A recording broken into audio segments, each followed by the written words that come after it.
Very good. Thanks. Very hot intro. That's as British as we're gonna get today. I also like we're dressed very differently. I'm dressed for summer in the Americas, and you're dressed for summer in the UK. For a Cockney winter. Good old drink in a pub. Well, now that we've got that out of the way. Yep. All right. So we're here. We're all dressed up. We're ready to go. You bet we are.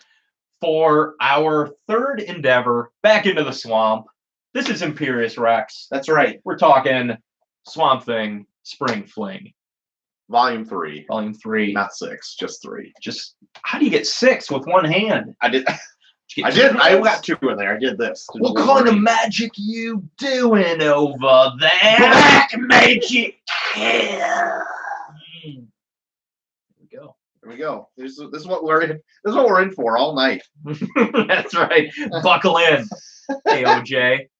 Where's the cig and lighter? Can't smoke down here. Too many books. That's a fire hazard. That's right. So yeah, should we? How do we want to kick this off? We usually give a couple minutes of for the chat to that's populate. Right.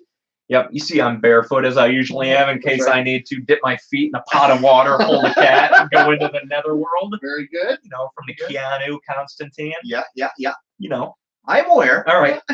Gonna grab one of these drinks here. Some of this Nuke Face. Nuke Face swill. Swill. I couldn't find anything that said toxic or looked like it was an old derelict oil can. So I got something just in a green can. Nice. You were eating some kraut upstairs. We did some cooking out. You were. Yeah. Oh. Yeah. They were actually hoping I would just devour the rest of the kraut and have that be like a reoccurring terrible thing that I just have to eat something gross now in every one of these episodes. It is a reoccurring theme that we literally come down to the last minute as we get everything set up for these live streams though. Yeah. That's the fun part. Like it is. Every month it's a race against the clock on whether or not it's gonna work. Yeah. I forgot some integral pieces to my laptop, so I had to use my wife's laptop today. It seems to be operating all right. We'll see how it goes. See? So Troy, as people are joining us here, and quick reminder, top of the hour, Swamp Thing, Volume 3. What are you thinking of the DC Universe Swamp Thing television show? Last time we gathered, it had yet to premiere. Oh, that's very true. Since then, it has premiered, 3 been times. canceled. Oh, yeah. And there's the possibility of a feature film. Yeah. In that order. I watched the first 3 episodes that are available. 3 or 4? There's 4. Then I watched the 4 that are available. I'm up to speed on all of the Swamp Thing on the DC Universe app. It's losing a bit of its luster as it goes on. Yeah. It started hot. Mm-hmm. But this last episode that was on, I was like, I don't know. It's getting a bit muggy. Yeah. I don't know. From a dry heat to a good old mug. Yeah. And I wasn't a huge fan of the last episode.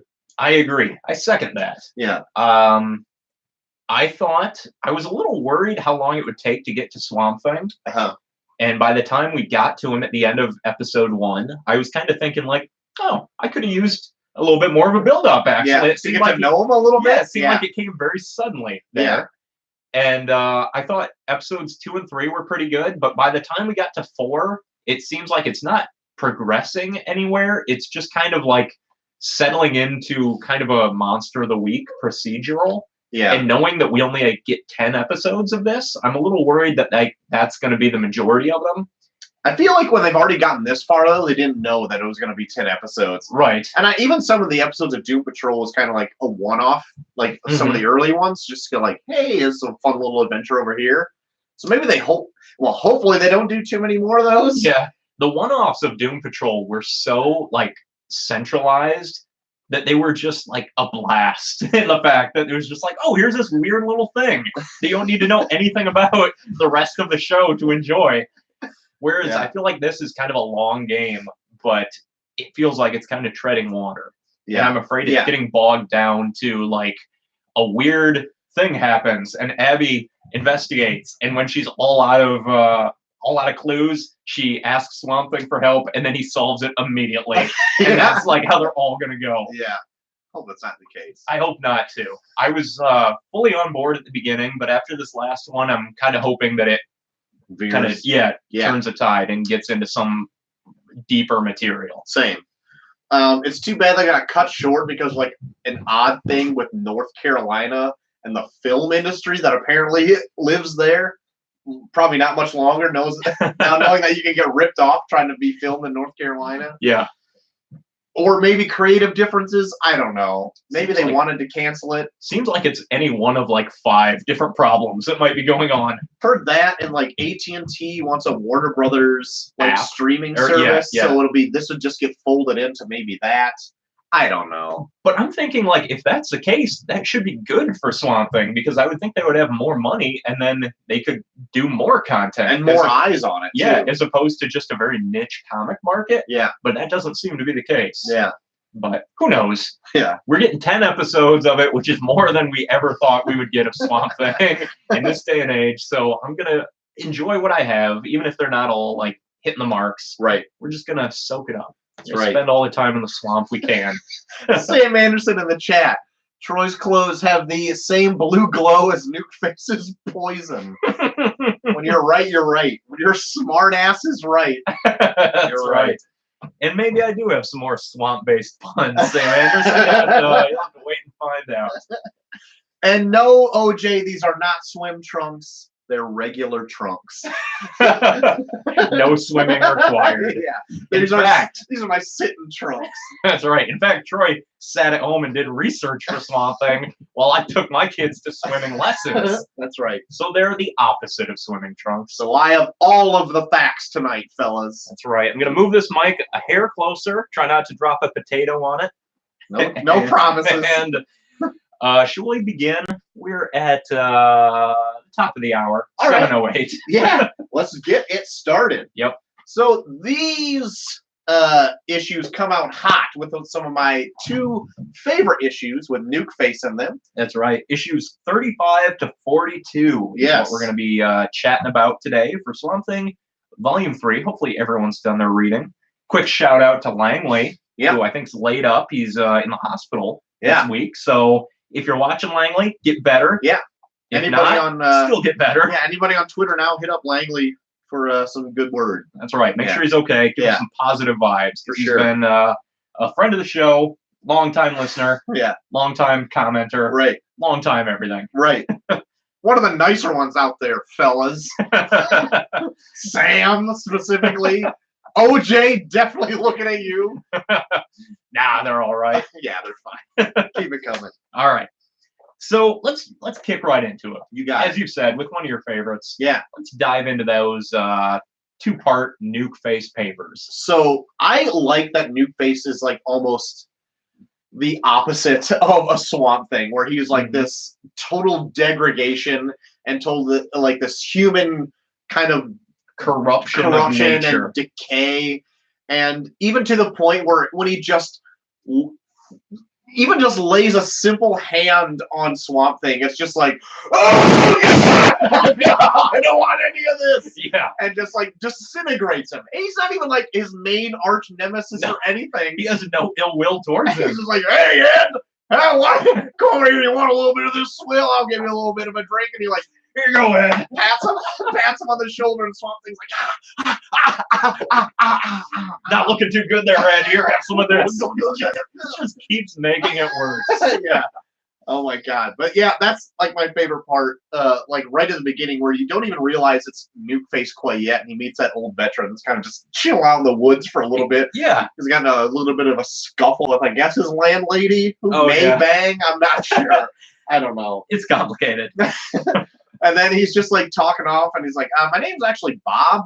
Okay, Ed, whatever you say. Whatever, buddy. Ed. Hey, Ed, take a look at this. Hey, have a drink of this. And then his just face is dissolving and Yes. bubbling off, and it's like, oh my god. Immediately on like the 3rd page, this guy just corrodes over the course of 2 issues. It's just like pulling out his teeth. Yeah. That's like my least favorite thing in the world. It's so disturbing to me. Ooh. Is when just like teeth fall out or like fingernails fall out or anything like that. Yeah. Fingernails, definitely. I have nightmares about my teeth falling out.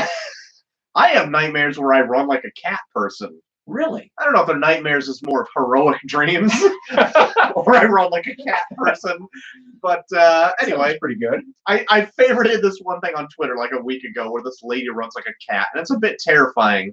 And the guy in the comments was like, I have dreams about this like once a month. And I was like, so do I! Maybe you should start a podcast. It's weird. Maybe it's some primal thing where I just want to run like some sort of cat person. Anyway. Maybe my teeth will fall out. Let's all hope. Let's drink some swill and dwell on it. So the town that this Nuke Face is from is called Blossomville, and this town in Pennsylvania, where it was an old coal mine that like caught fire and was like a home to like a nuclear facility or something like that, where like nuclear waste was being dumped. So this Blossomville is actually like a facsimile for a real town in Pennsylvania called Centralia. And I have some facts on this to hear, Dave. Lay them on me. Where a coal mine caught fire in 1962 and resulted in a near complete abandonment of the town, but is still burning to this day. Sounds like Chernobyl. Almost. So I have notes about Chernobyl in here too. Good, because we're both up to speed on that. It was a great miniseries. Very informative. Very good. Impress your friends. But for more information on that Centralia, check out actually the Paper Cake podcast. That's right. One of our favorite podcasts. Specifically episode 213, because those guys are actually from the New Jersey, Pennsylvania area, and they've actually driven through it and like have a whole like in like their post credits part of it. The host Dale goes on about Centralia and talking all about it and stuff. Centralia, where you're all Ed. Yeah, for sure. And that episode is also about Swamp Thing Volume 3 as well, so you get more on that. If you want to double down. That's right. A city cursed by a Catholic priest too. Oh, Jesus. Who said that? Sam. Smarty pants over there. Smarty pants Sam. On a reread of this, though, I did find it a bit preachy near the end. Someone in the chat right here said that if this was made today, it would get labeled as SJW. Oh, yeah. Trite. That's right. We'd be cucks and chills for that. Yeah. We're used to it. Yeah. This whole volume, as they said there, but I totally agree. This is a very progressive volume. Oh, yeah, for sure. Coming from the 80s. Yeah. Progressive in that Abby is still waking up post-coitus from the best ode she's ever had. Eating that friggin' tuber off the back of Swamp Thing. That's right. And Swamp Thing just waking up thinking, I must go venture over here where the disturbance in the force. And it's just Nuke Face pouring swill down Bob's neck. Oh. But yeah, I really like it. I mean, there's like a whole splash page at the end where it's just like newspaper clippings of like people getting cancer from all the like the nuclear fallout and all that kind of stuff. So yeah, they're littered throughout this whole thing. Tons of like newspaper copy. Are these real newspapers? That I'm not sure. I would assume I feel like they are. They gotta be. But right? Even if they are, I feel like Alan Moore would go through it just like I'm gonna make up all this stuff and clip it out and throw it in there too. Yep. What was really bad, and this also like calls back to or foreshadows Chernobyl. Oh yeah, the Wallace woman. And Treasure. Yes. Yeah, this guy goes and investigates, and his pregnant wife goes after him. Yeah, and she ends up, as a good Christian does, curdling kind of, drinking milk, curling up next to Nuke Face to keep him warm in the night. Yeah, and thus producing a radioactive baby.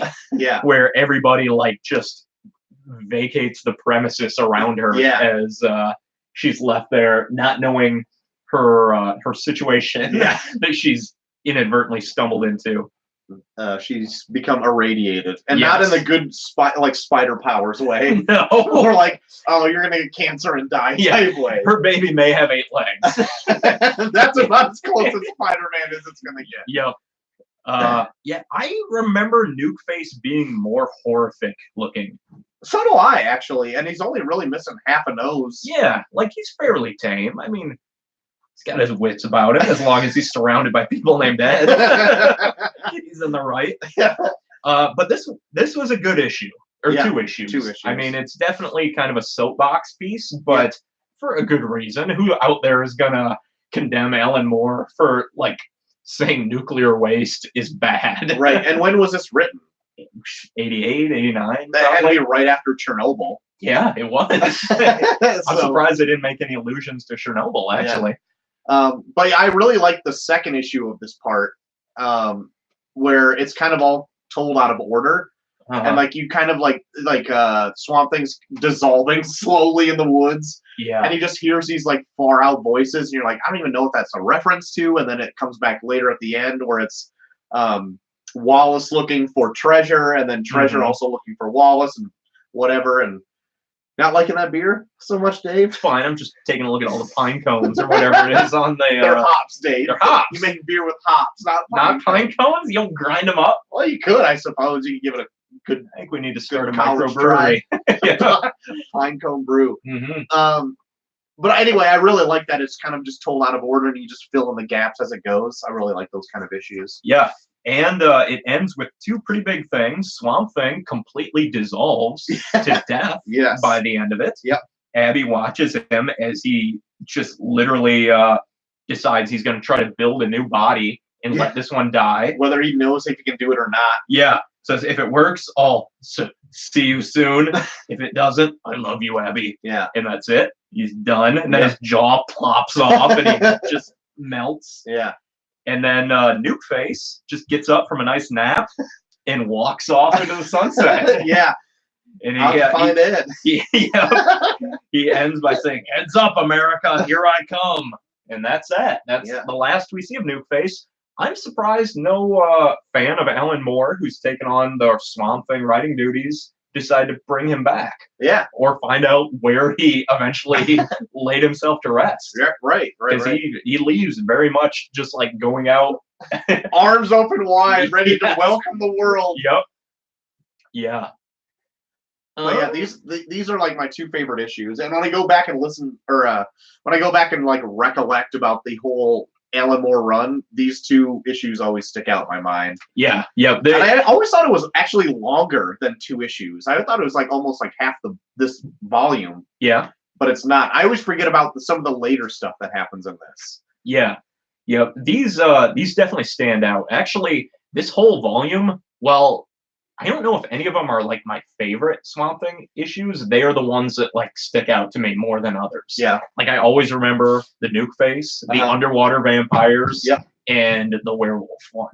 Oh yeah. And these are all encompassed here.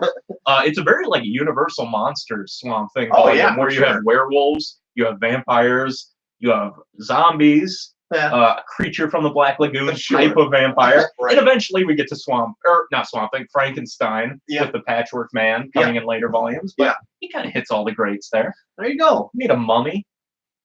Otherwise, mummies are cool, right? And mummies are cool. Our mummy's cool. Chat. They need to come back. Let us know. That's not involving Tom Cruise. Right. They need to come back from that.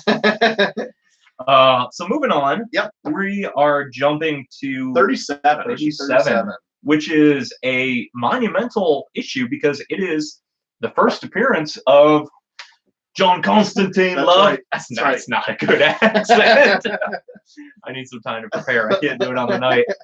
But yeah, the first appearance of Swamp Thing, and he is very much the first fully realized Constantine. Isn't that what I said? No, you said Swamp Thing. It's also the first appearance of Swamp Thing if you ignore the previous 34 and the previous series. Yes. First appearance of Constantine, and he is very much the fully realized character of Constantine that he is today. Yeah. He has made no change or growth from where Alan Moore left him in the first appearance. Yeah. Looks like Sting. Yep. Has the Cockney accent, heavy smoker, magician, and a con man. That's right. And that pretty much covers all the bases. Right. I really enjoyed Constantine's arrival in this. There is one picture that I referenced that it looks like Beavis from Beavis and Butthead. Prove me wrong. It looks very spot on. Check my Twitter. It's there. But I really enjoyed Constantine in this just because he's like just an asshole foil to Swamp Thing too. Yeah. Swamp Thing's almost like he's coming more into his own. He figures out how to regrow himself and everything. And then while he's doing it, while he's growing, it's pretty much Constantine standing over him smoking. He's like, "That all you got, bugger?" Just like ashing on him. Bollocks. What a prick. Yeah. Well, speaking of him regrowing himself, Abby is somehow called to him through the green to find his little seedling growing. This is also an issue where under any different writer, this would be just ridiculous. Yeah. We've got this tiny little swamp thing mouth on this little like carrot-sized creature that's growing out, and she's watering him, spraying him with pesticide. That's almost killing him.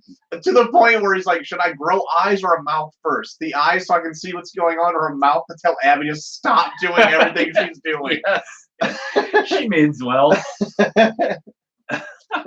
Yes, so he's regrowing his new body after the whole Nuke Face incident. Yep. Meanwhile, Constantine is going around to his fantastic friends. Yep. And just kind of getting a lay of the land, because there's a great darkness approaching. Yep. And all of the people that he associates with are also feeling this. Yep. He's got a weird Lovecraftian loser friend. Yeah. He's got a uptight nun. Yep. A couple others, and they all know that something bad is coming. Yeah. And he senses it as well, and he feels like Swamp Thing might be able to help him turn the tides.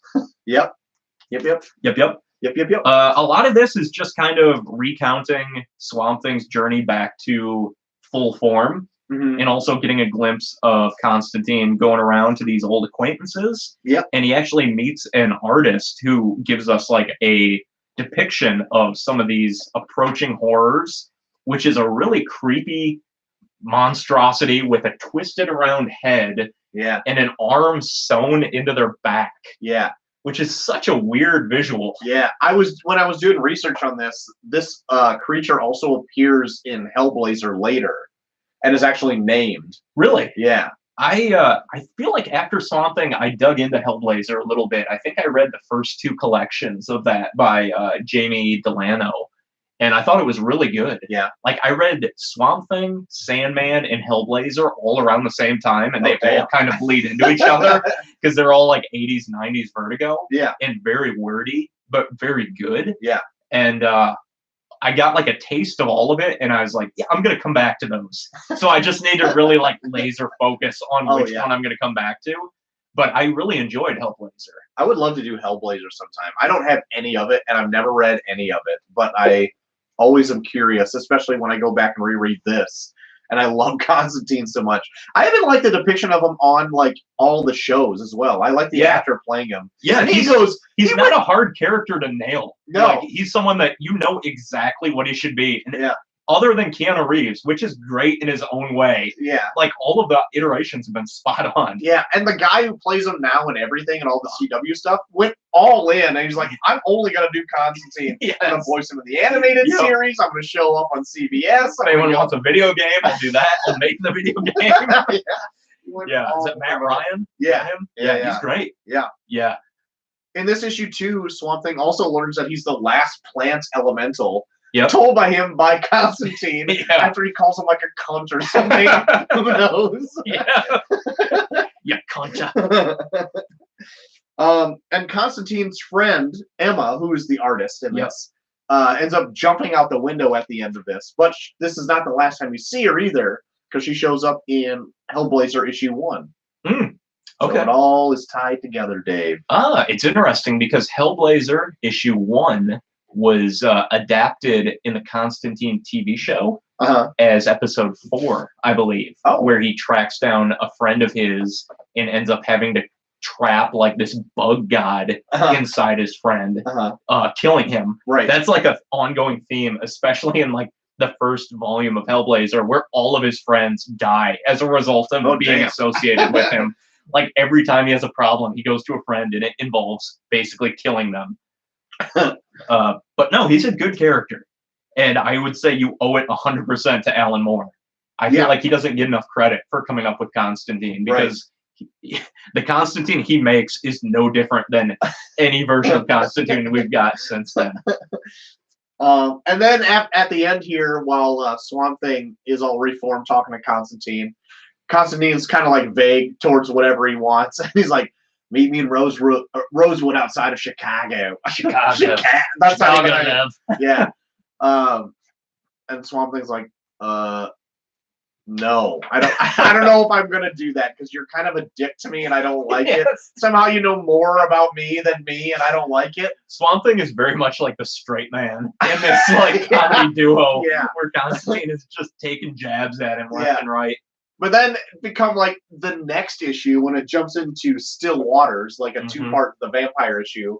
He's just sitting there in the beginning and Abby's like recollecting like all about their life and like wants to get his attention. He's just like, I'm gonna go to Rosewood. Rosewood. Yeah. What'd you say, Abby? And then he's just like shrivels up and appears in Rosewood. Yep.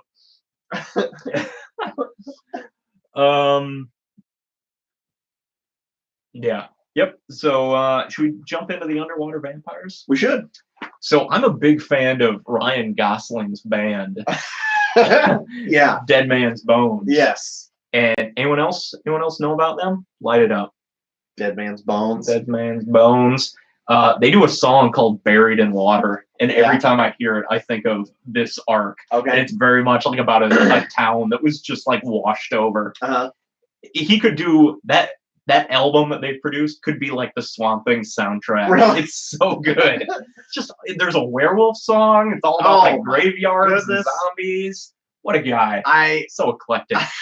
I'm fairly certain I've told you this a billion times, but like there was a misstep not calling that band Ghosts and Goblins. Absolutely. Yes, gothic band with a children's choir. That's them. Yep. Oh man, if they went on tour somewhere right now, because he's doing his own thing, but if he got a gang together, got those kids out of school, went down to New Orleans and sang in a graveyard, I'd buy a ticket down there and I'd see that. Wow. I love it. Take some pics for me. I will. That is absolutely my jam. So, Buried in Water. We're going down to Still Waters. Yep. The big old fat vampire that I imagine inspired Blade. Oh yeah. That weird librarian Pearl from Wesley Snipes' Blade, 1998, 99, somewhere in there, somewhere around the dawn of the millennium. Best Blade movie ever. Yep. So Swamp Thing goes to Rosewood. Yep.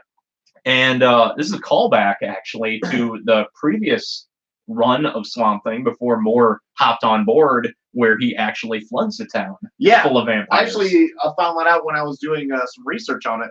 It's actually the same volume of Swamp Thing, but it's in issue 3. So it's Saga of the Swamp Thing. Yeah, volume 2. Right after it relaunched from Len Wein and Bernie Wrights. That's right. He goes there in issue 3, written by Martin Pasco, and in that same issue, he meets a phantom stranger.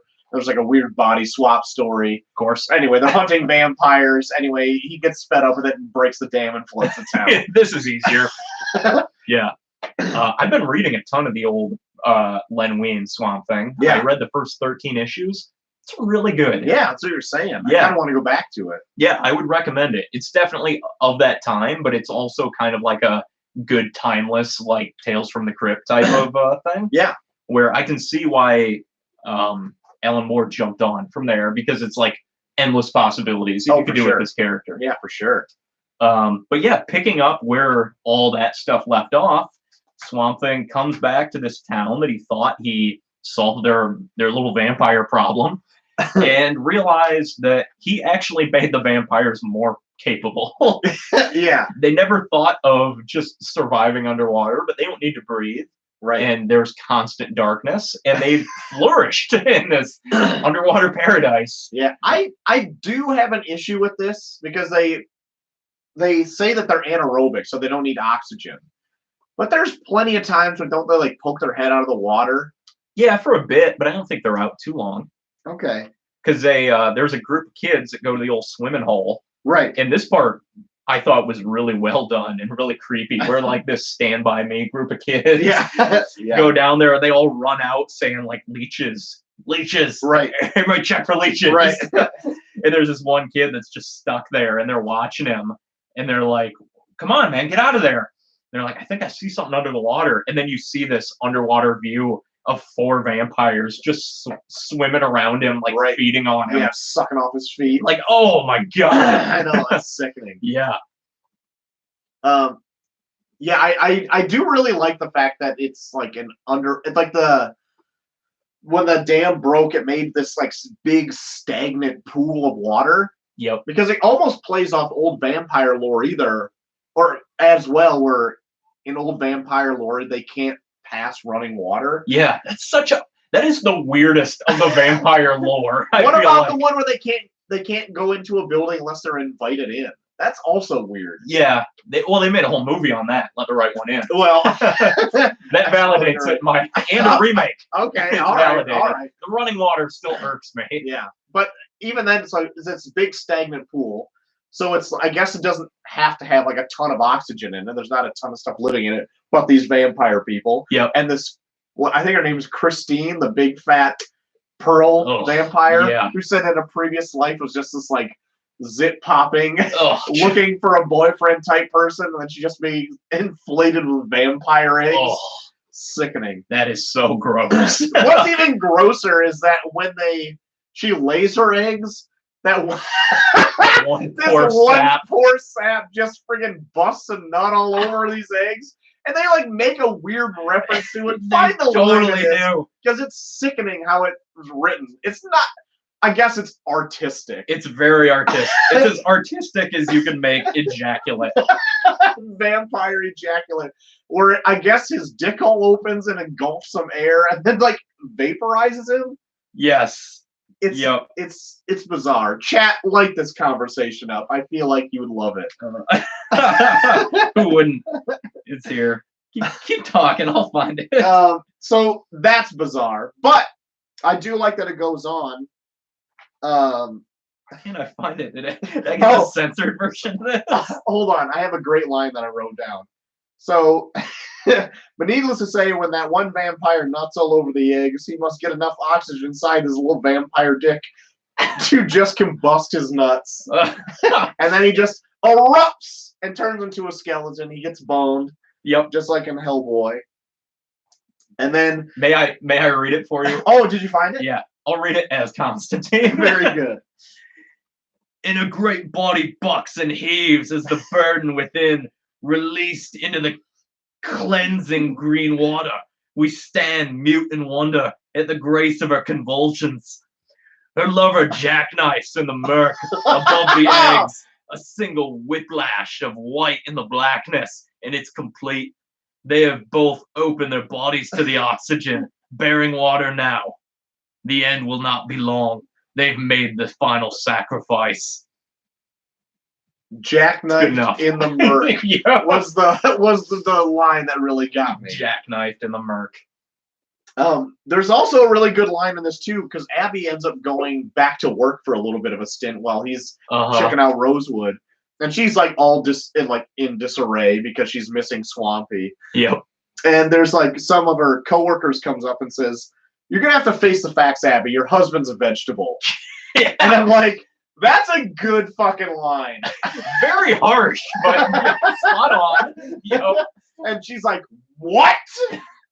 She can say that regardless of who she thinks her husband is at that point, because that's a dickish thing to say for one, if she thinks it's still Matt Cable. And then the secret's out that it could be totally Swampy's tuber ingestion that totally tied the knot. I thought it was very weird how quickly like Matt Cable is just like off screen. Yeah, he's out of here at this point. Yeah, I thought he was dead, but I don't think he ever like regains consciousness that I remember in this. I don't remember either. But how quickly she is just like over him and on the Swamp Thing is for sure. eye-opening. For sure. And then as the vampire eggs hatch, and then all the other small vampires like devour each other until like an alpha is emerging. This big like Leviathan looking creature. Crawfish looking vampire creature. I appreciate that they swung for the fences on this design. Oh yeah. And it's just a full on monster. Yeah. That immediately bites Swamp Thing in two. Yeah.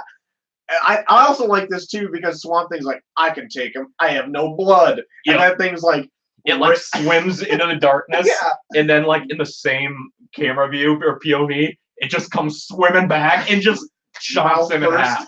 Yeah. I really like that because Swamp Thing's like, oh shit, I Yep. should have thought about this. It stopped. It's turning. Here it comes. But then he also has like a sweet Tom Hardy moment in this. He's like, "You're thinking too small, darling," and then like yeah. goes into the green and then pretty much becomes like the entire town of Rosewood and just like opens that shit up and just like Opens the releases the floodgates. freaking stagnant pond and just like engulfs all the vampires in sunlight. Yep. Pretty great shit. I really like that a lot. Yeah, that was really good. Great encapsulation of the extent of Swamp Thing's powers. Yeah. And then after all that, he like flops up in front of Constantine. He's like, "So, what'd you think?" And he's like, "Nah, it's all right." Just ain't better. Yeah, Ashes on him again. the wind out of his sails. He's like, "See you in this place," and walks off. I even like when he reforms it from. He's like, 51 seconds. Not bad. Yeah, seem better, seem worse. Turns around, farts on him.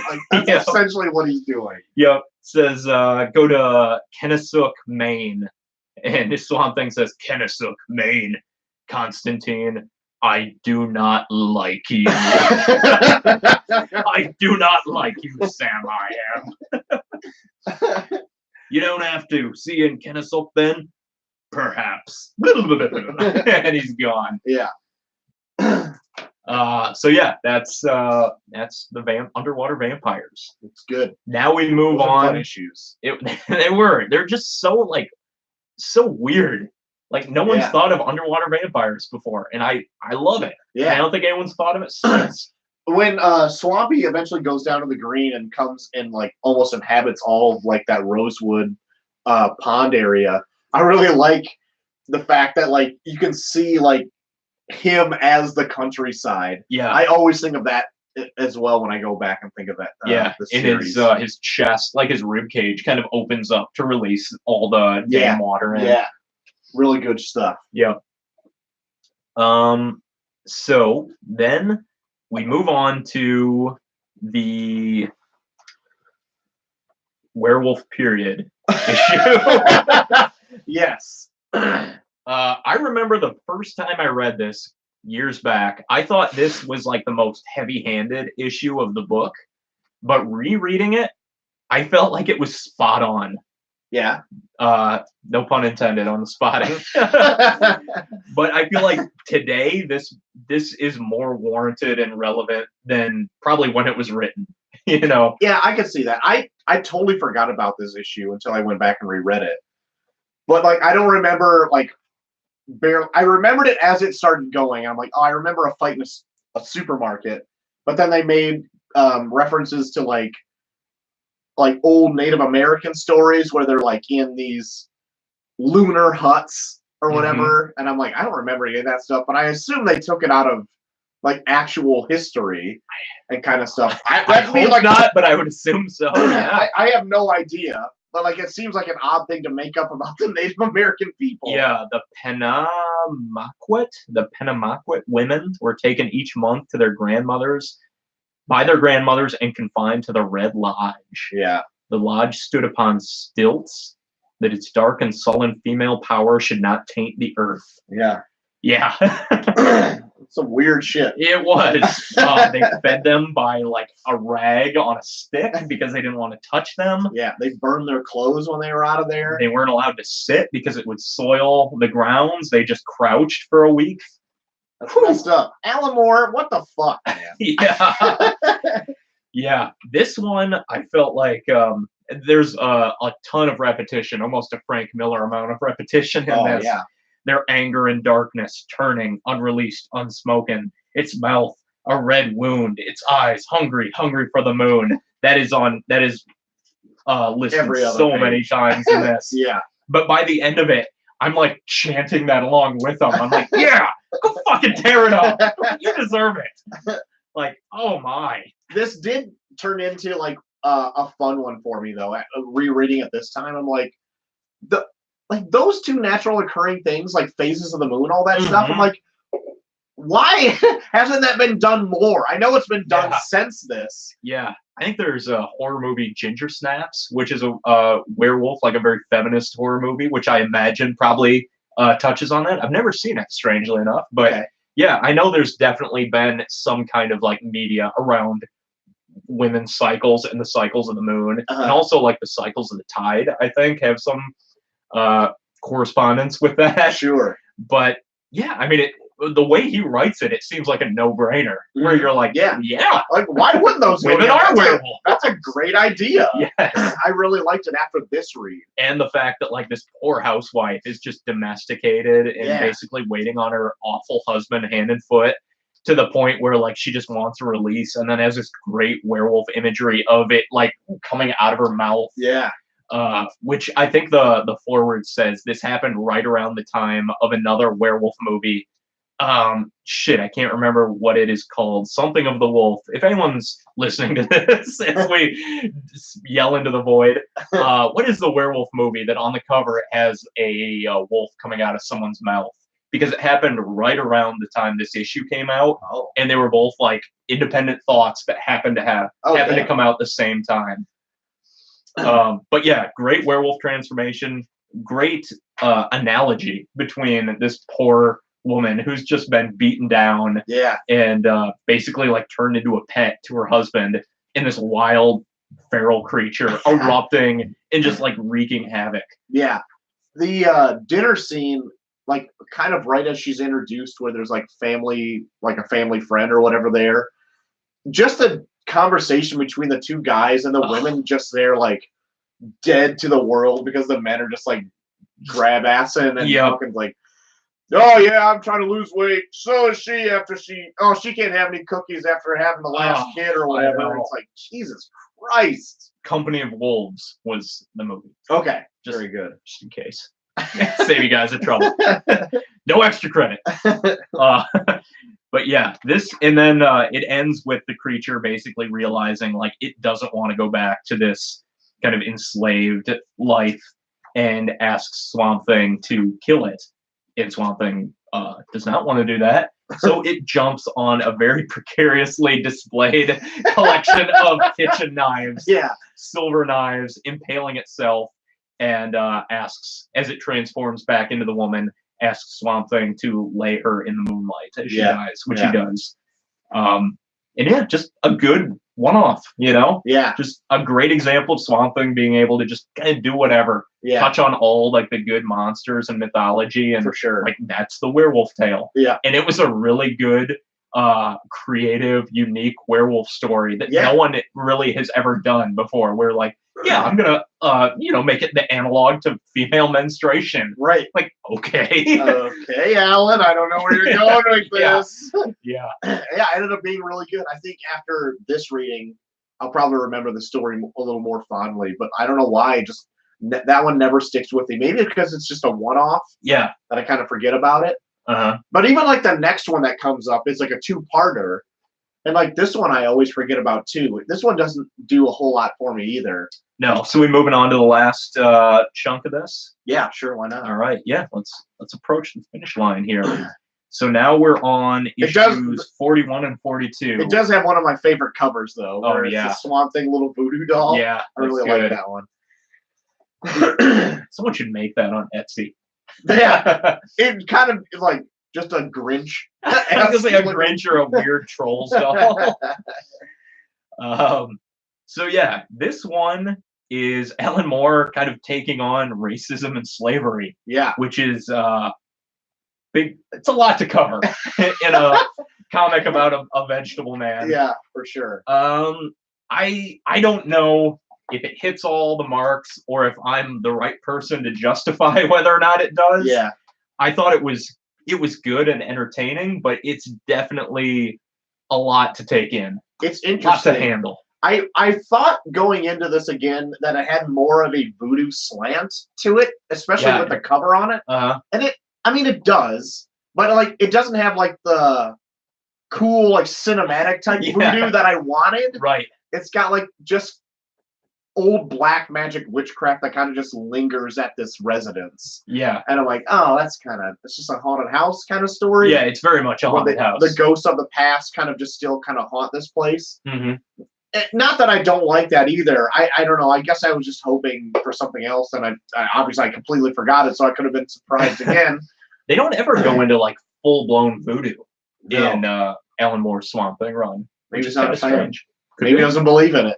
It's all chaos magic. Not That's voodoo right. magic. Yep. So yeah, this is Southern Change, and find out what the next one is called. Strange Fruit.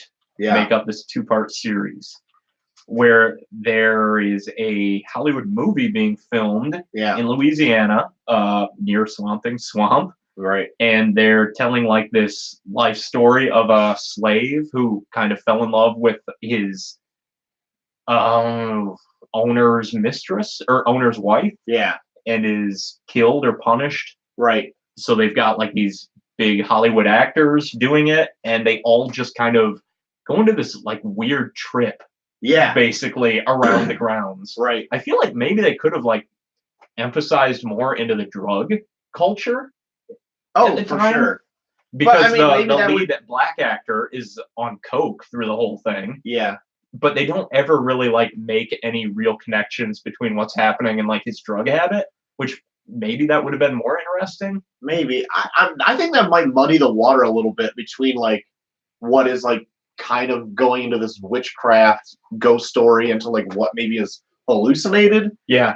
I kind of like that it wouldn't delve into that so much, and it's like actually kind of like a haunted house type story. Mm-hmm. But even then, like I just didn't find it all that interesting, I guess. It just doesn't feel like a story that Swamp Thing should be involved in. Mm-hmm. I mean, yeah, it happens down in the South where he is, and that was a part of the culture like 150 years ago or whatever. Yeah.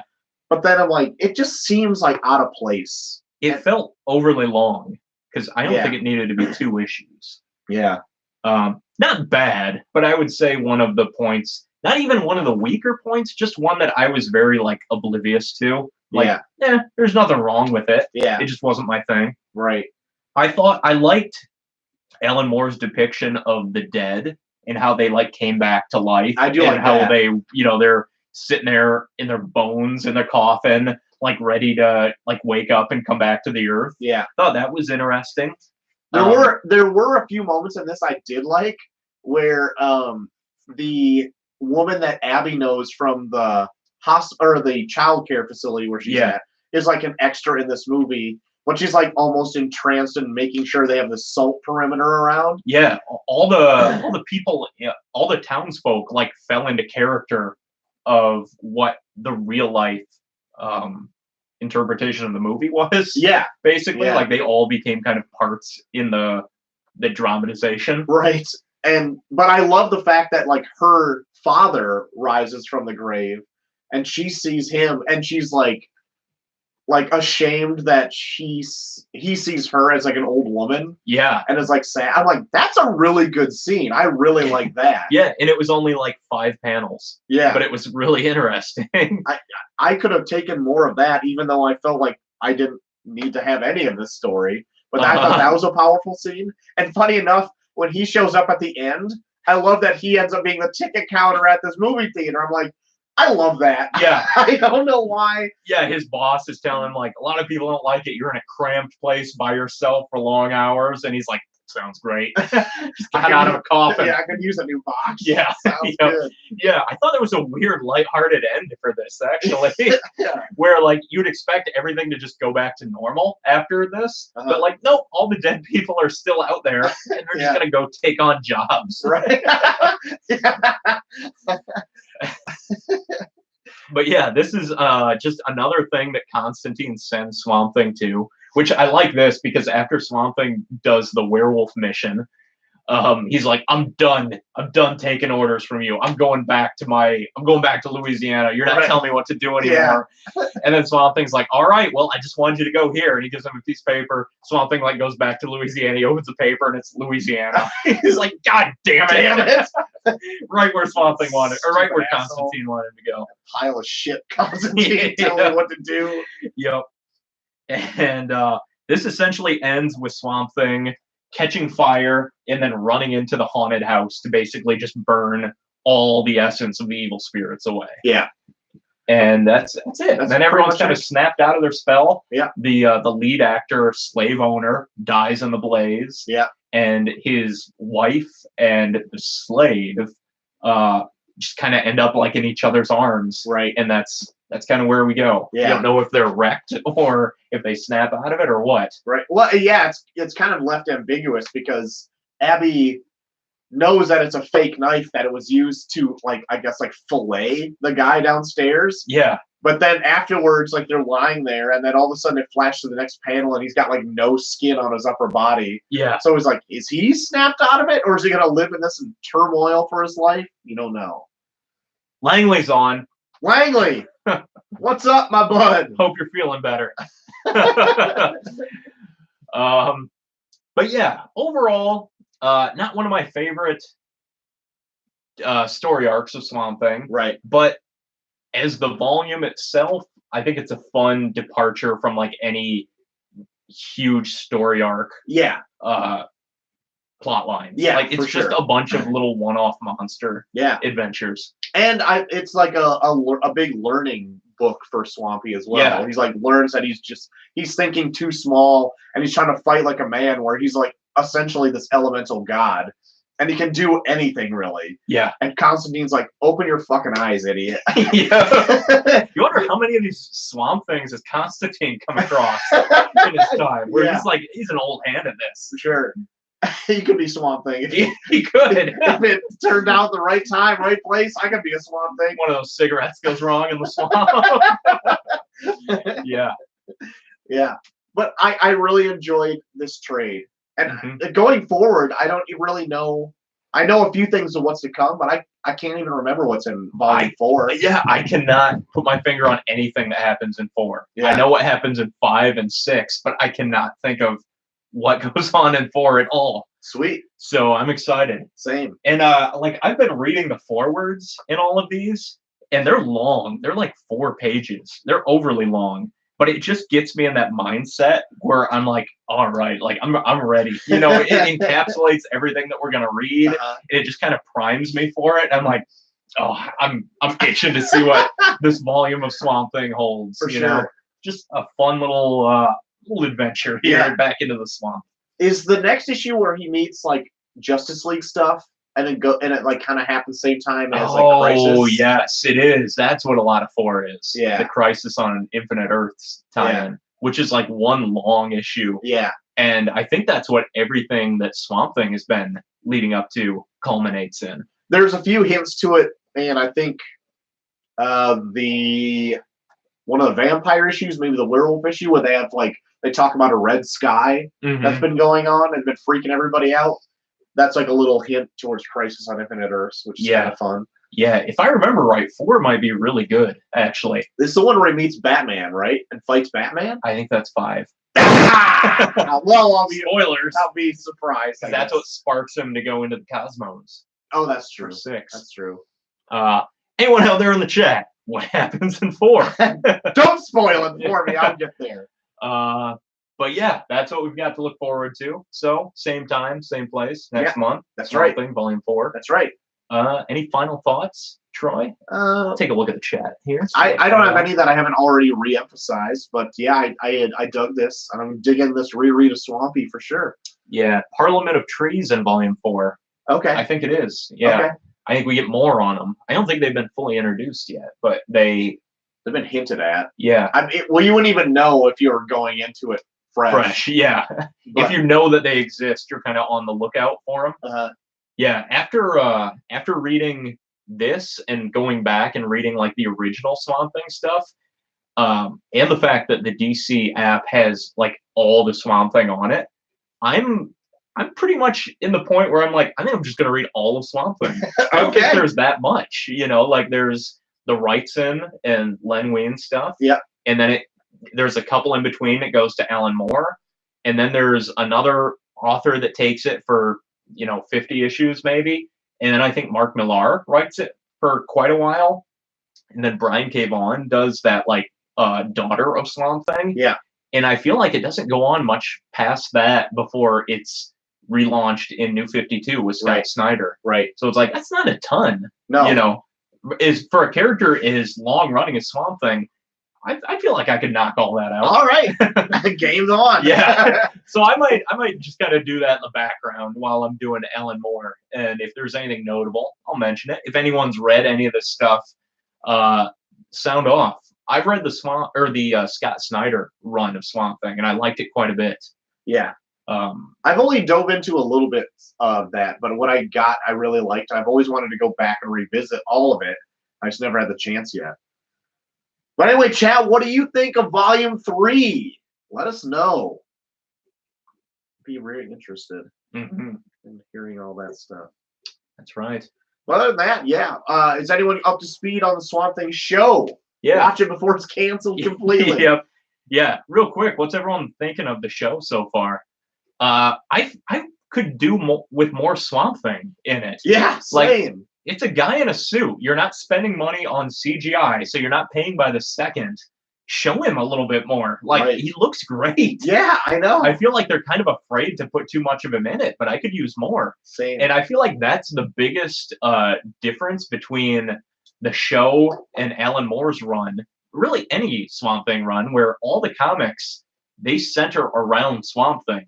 He's not like this Jason Voorhees character lurking in the swamp. Like, it is full on him and his adventures. Whereas in the show, it's all Abby, and he just kind of pops in and out. Yeah. And I get it, but that's not what makes Swamp Thing great. Right. What makes him great is kind of like the humanization of this non-human character. Right. Yeah. So I could go for more of that.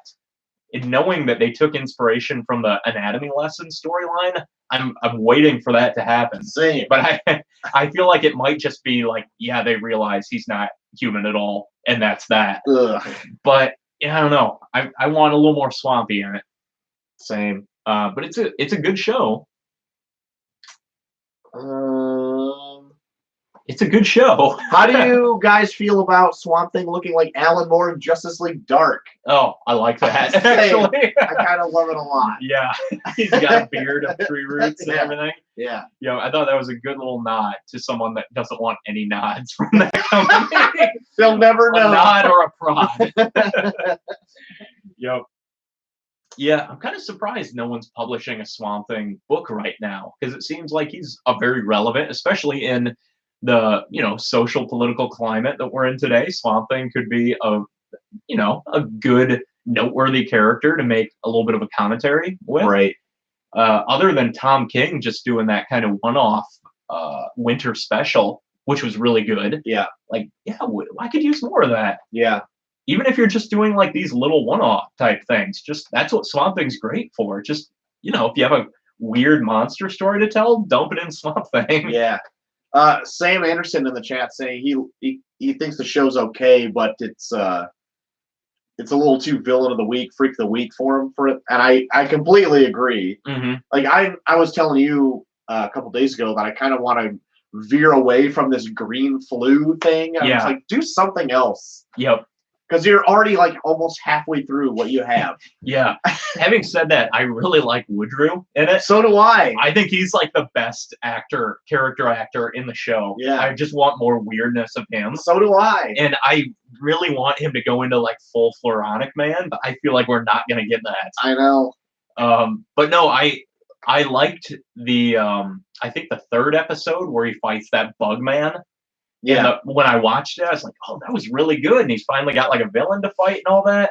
And then my kid was flipping through the TV and he saw it and he's like, I want to watch Swamp Thing. I was like, well, let me at least get you to a part with Swamp Thing in it. And I went to that fight. And it's literally Swamp Thing bursts in, bug guy hits him, Swamp Thing pushes him back, and it's over. It's not even a fight. He literally pushes him into a wall and then touches his chest and it's done. Yeah. I'm like, man, I was way more impressed the first time I watched that than when I went back and watched it, because there's nothing to it. Yeah. I felt like they might have used a lot of their budget on that first episode, which looked great. But since then, I feel like they're kind of maybe cutting corners. Yeah. The CGI is a little more apparent. Yeah. What is that? Sorry. Sorry, Sam. Forgot you're Canadian. You can't get the DC Universe app. Yeah, this one was a little bit freak of the week too, but I didn't mind it in this so much. But the show is also kind of like that as well. Yep.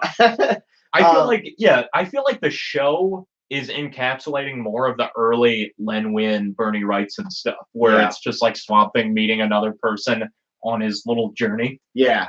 It's not quite as like introspective as Alan Moore's run. Yeah. And yeah, there is a Swamp Thing Walmart book out now, and I started it. Oh, really? That just recently came out? It's been out for a couple months now. Okay. I got the first 2 books of it, but then like I missed a month, and I don't like care enough to like go and track the other ones. They'll all be collected sometime. So I'm just like, whatever. But it's drawn by it's not Capello, is it? Yeah. Cool. Yeah. Is it Brian Azzarello doing it? I think so. Yeah, because they did the initial one for the Halloween special last year. Yeah. So it's an ongoing with them now? Yeah, it'll be however many parts, like 10 parts or whatever. Oh, cool. But they're all just like little 8 pages. It's not much of it. And then all of the rest of it's reprints. I was kind of in, like, on the Walmart books just in general, a fan of them. And then I kind of just fell off of them almost all completely because I'm like, I'm only in it for like the one story. Yeah. And it's not much more than like a regular book. Yeah. But I'm like, some of the stuff in there I've already read or I don't care about. And I'm like, whatever. So I kind of just fell off all of them. And if they collect them in one big thing, maybe I'll get them there. They will eventually. I know like the Swamp Thing Walmart stuff that they did prior to that is getting collected along with the Tom King run in July, I think. Like a nice hardcover. And all the Brian Bendis Batman stuff is getting collected. Yeah. So I'm like, I'll just wait. Yeah. You know, like. And I was collecting it for Batman. Walmart is so iffy on if they're going to carry it or not. Like, I'll just wait on it. They have their own stand at the local one by my house. Yes, that's it. It's a terror. Oh, okay, yeah. But yeah, if they even have it out half the time, or if it's like usually full of old prints, and I'm like, I don't care about that. Whatever. It's only at one. You can only find it in one spot in the whole store, and you have to go through a certain checkout to even go there. Yeah. So if some dickhead's got his whole fucking line full of shit, like, forget it. Yep. I can wait. I need just to buy this pack of underwear and light bulbs and get out of here. But I think that's going to do it, I think. Yeah. Yep. So, Volume 3, big hit. Good job. Yep. Alan Moore. Staying strong. Yeah. Yeah, he kind of, like, the first 2 volumes felt very much like an ongoing story. Yeah. Where we get Alec embracing that he's now an elemental. Yes. So to speak. And then we get some carryover plot lines of Matt Cable and Arcane in the possession and Abby going to hell and all that. Yep. And then this one was like a fun break from that. Yeah. Where it's just like, I'm just going to go out and see the world and like go across America and fight these weird supernatural things. Yep. So it was good. It's kind of like a palate cleanser. Yeah. It isn't any like high stakes, but it's building to something with all of the evil things that are kind of coming together. Yeah, for sure. So join us next month where we're doing part 4 of our Swamp Thing Spring Fling. Yes. But until next time, I've been Short of the Max Extreme. And I've been Ghost Hunter Dave. Until we swamp it up next time, so long. Get a cigarette. Get a cig. Get a ciggy. Yes. Swampy, come here. Give me them tubers.